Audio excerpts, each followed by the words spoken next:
అసలు కన్నా వడ్డీ ముద్దంటారు కదా! ఈ విషయం అయితే నాకు మా దూక్ష ఎంట్రీ ఇచ్చాకే జ్ఞానోదయం అయింది.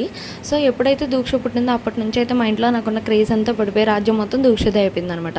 ఇంకెవరి నోట్లలో అయినా మనసుల్లో అయినా ఉండేది వినిపించేది ఒకటే పేరు దూక్షు అని. ఆ దూక్షకు మా తమ్ముడైతే చిన్నగా క్యూట్‌గా ఒక నిక్ నేమ్ కూడా పెట్టాడు. అదేంటంటే టూసు. చాలా బాగుంది కదా వినడానికి కూడా. నాకైతే చాలా క్రేజీగా అనిపించింది.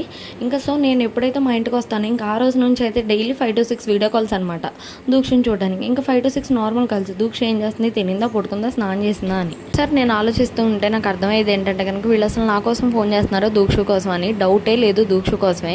ఇంక దూక్ష గడికి మాటలు వస్తే మాత్రం మా డాడీ అయితే సపరేట్గా ఫోన్ కొనిచ్చి ఇంక వాళ్ళిద్దరే మాట్లాడుకుంటారు. జస్ట్ జోక్స్ ఏ పార్ట్.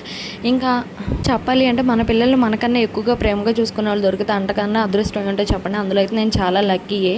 ఎందుకంటే దూక్ష పుట్టిన దగ్గర నుంచి ఇప్పటి వరకు తనకి ఏ చిన్న లోటు లేకుండా తెలియకుండా పెంచారనమాట మా అమ్మ మా నాన్న. దూక్ష విషయానికి వచ్చేస్తే కనుక మా మమ్మీ డాడీ వాళ్ళ డాడీ ఉంటే సరిపోతుంది అనమాట. ఇంకెవ్వరు అవసరం లేదు. సింపుల్గా ఉండిపోతుంది చాలా హ్యాపీగా. ఇంకా వీడియో విషయాలకు వచ్చేస్తే కనుక ఇవాళైతే మా డాడీ వస్తున్నాడని చెప్పి బెండకాయ పులుసు అయితే పెట్టాను. ట్యూస్డే కాబట్టి మా డాడీ నాన్ వెజ్ తినడు. ఇంకా అందుకని చెప్పి సింపుల్గా ఇట్లా కర్రీ అయితే చేశాను. వీడియో నచ్చినట్లయితే చిన్న లైక్ ఇచ్చి సబ్స్క్రైబ్